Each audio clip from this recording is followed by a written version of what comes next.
The Bank of England keeps interest rates unchanged at 0.25. The vote there, 7-1. So on QE, 8-0. The vote on interest rates, 7-1. That's 7-1. The significance of the one, of course, Kristen Forbes will be stepping down next month, Guy, but the argument she's laid out is worth exploring. The idea that growth hasn't turned lower in the way they anticipated and inflation continues to grind higher. Do we see an MPC that may not express it through votes but is starting to become a little bit more open to the argument that she's put forth?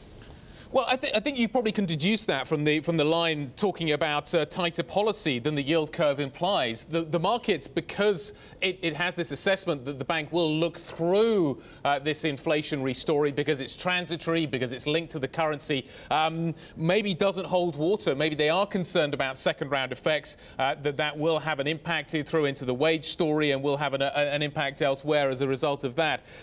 So the implication seems to be that, yes, that argument does seem to hold some water at the moment. The fact that Michael Spencer has not decided to step onto the other side of the debate is interesting at this point, but clearly there has been a discussion, John, about the fact that that inflationary story is something that does need to be paid attention to. The data are reasonable. The data do appear, the hard data appear to be softening, and you can certainly saw that in the IP data a little bit earlier on today. But the bank is certainly paying attention to the fact that inflation is something it can't ignore and can't view maybe as a transitory effect, and that needs to be priced in.